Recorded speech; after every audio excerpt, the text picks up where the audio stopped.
This is Bazaar Morning Call, broadcasting live from the CNBC TV18 Motilal Oswal studios in Mumbai.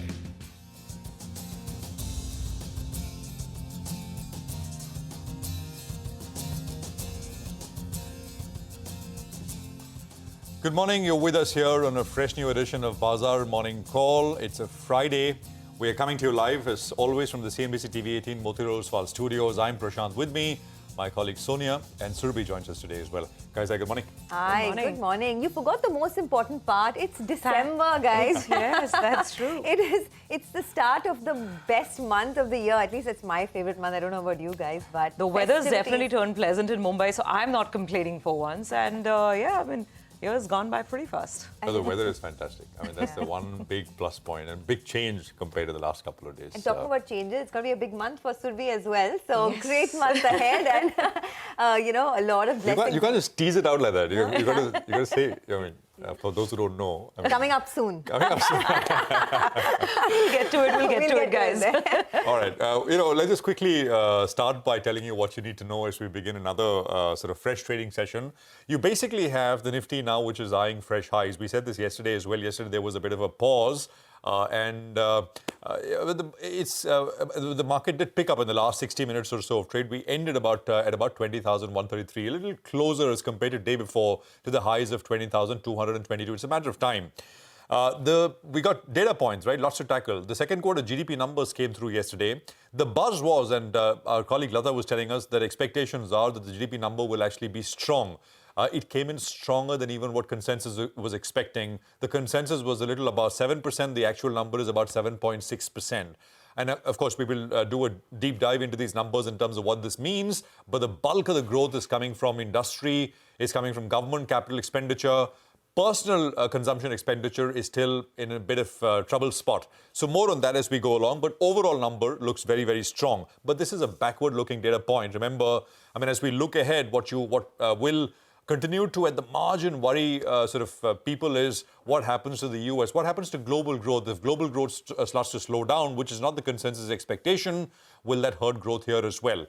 The second big cue, of course, is the exit poll results, right? So we got the exit polls for the 5 states which which saw elections, and these polls are a little more mixed than what I thought would be kind of a clean outcome which exit polls would project when we come back this morning. So these polls are giving, I mean, if you just do a poll of polls, they are giving 2 states to BJP, 2 states to Congress as well. The surprises, just give me 1 minute on this. The surprises are Madhya Pradesh, where, of course, I mean, the BJP has been in power for a long time. And it looks like BJP will actually retain MP. So that at the margin is positive. And of course, the other one is Rajasthan as well. Although in Rajasthan, it's always, I mean, it's one party. In the next election, the next cycle is the next party. I mean, that's been the history going back 30 years. So in that sense, BJP was supposed to come back. But if MP, the BJP wins convincingly, I mean, I think the market will take it with both hands. But the point is the margins which the exit polls are projecting are not very large. I mean, it's not a clean sweep in any state, at least not in the big states of Rajasthan and Madhya Pradesh as well. So I think we need to kind of wait for Sunday to give us more clarity. But for today, I mean, going by what exit polls have given us, I mean, there's no negative in that sense, right? The negative was that it was a sort of a sweep for the Congress or the opposition parties, etc., from a market perspective, which is not the case. It's 2 each, according to the polls.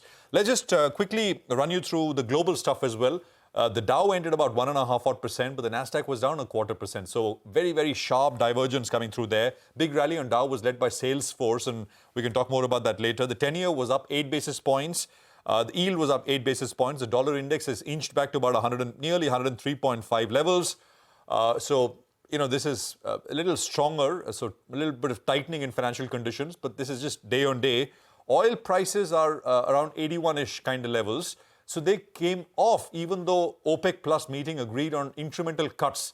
And I think there is still confusion in terms of how this will be implemented and executed. And that's the reason why we've not seen an upward pressure on oil prices.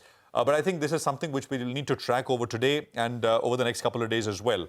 Circling back to the levels, I think on the Nifty, a decisive break is, of course, the all-time high, which is 20,222. Above that, the medium-term target is about 20,700 or so. That's one. You got the Bank Nifty, which yesterday crossed the 61.8% retracement of the full fall, but it did not close above it. That number is 44,700. We left off at just under 44,500. On the way down, the 20-day for the Nifty Bank is the support, which I think should work very well. And that is at about 43,784. Small caps and mid caps, of course, have no problems at all. The small cap index, for example, continued to trend higher starting 10 a.m. in the morning. We ended about 1.25% higher. It was a new high for the small cap index. The GIFT Nifty will come up on your screen, and I think that will give you an indication of the positivity out there. 80 points higher on the GIFT Nifty is the implied open. Sonia. Absolutely. I guess, as they say, when it rains, it pours, right? And it's pouring good news for the market now. In any case, the sentiment was really positive. I mean, we were all set to hit new highs. And here we have two big cues coming in for the market. As Prashant pointed out, these are the most important cues the street is going to focus on. The encouraging growth numbers. By the way, most brokerages, economists have raised their full-year GDP estimate, their Q2 GDP, full-year GDP estimates now. So Goldman Sachs has upped their full-year GDP estimates by 20 basis points. Kotak has upped their FY24 GDP forecast to 6.9%. Citi has raised it as well. So very, very strong GDP numbers coming in. And the exit polls as well showing that BJP is dominating in Rajasthan and Madhya Pradesh. Not just that, let's not forget that the Nifty is now less than 100 points away from that all-time intraday high. The intraday high is 20,222. And in the last 1 month, it's been a terrific ride for the Nifty. 6% higher just in 1 month. Of course, better performance yet in the broader markets. So the market has sort of broadened in the last couple of months, and that's always a good thing. The FI buying was very strong, but it's largely expiry related as well. So let's not forget that. And global cues have been extremely good. So the Dow is up about 520 points overnight, and it's a new high that the Dow has seen for this year. The only thing is that you have the final results coming out on Sunday. So, there may be a little bit of trepidation, you never know.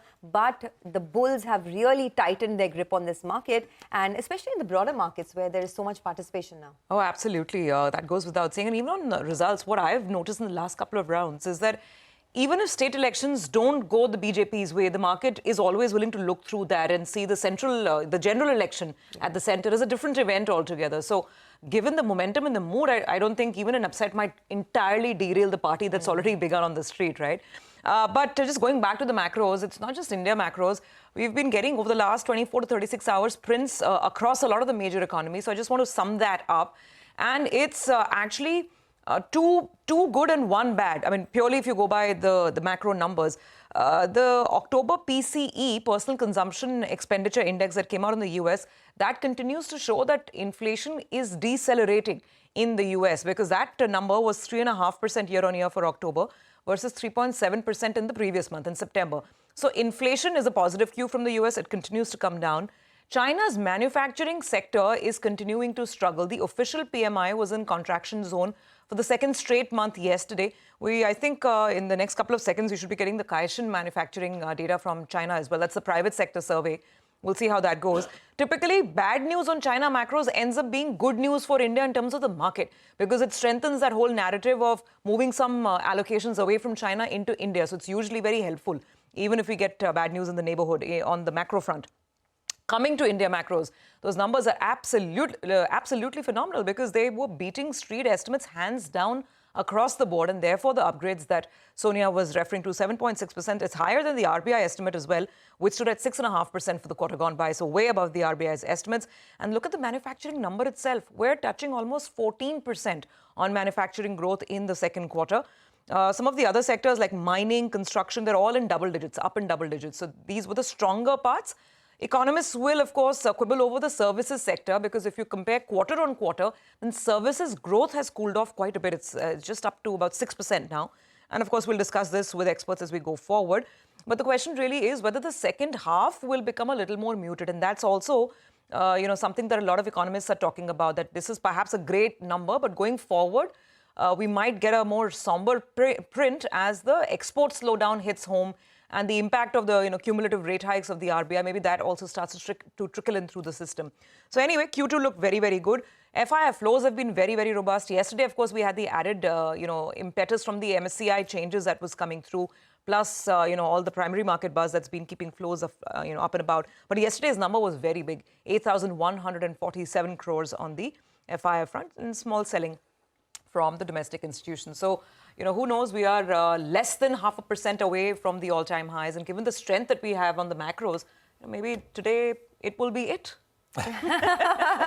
Maybe we'll be here when we see that, right? But November has been the best month for the Nifty this year, by the way. So I don't know if December can replicate that. Of course, everyone talks about a Santa Claus rally, etc. But it's been one of the strongest months that we've seen so far. So, the going has been quite good. Let's get you some money market views this morning. Lakshmanan V of Federal Bank says that the dollar index saw a resurgence after hitting more than a 3-month low, buoyed by robust US GDP data for the last quarter, its highest since 2021. In November, he says, most G7 and Asian currencies were up against the US dollar owing to lower US yields and a weaker dollar. However, he adds the Indian rupee remained relatively stable, trading within a narrow range. He expects the rupee to trade in a range of 83.14 to 83.48 for the next few trading sessions. On bonds, we've got V. Lakshmanan, who says that bond markets traded in a narrow range in lack of domestic cues. He says economic data from US and dovish comments by Fed officials have kept US yields near their lowest levels in 10 weeks. He expects the 10-year benchmark bond here to trade between 7.2 and 7.35% in the coming sessions. Okay, let's talk about a lot of the stocks that will be on our radar today. We'll get to that in our top 10 segment. It's Ultratech Cement and Kesoram, where the deal has finally come through.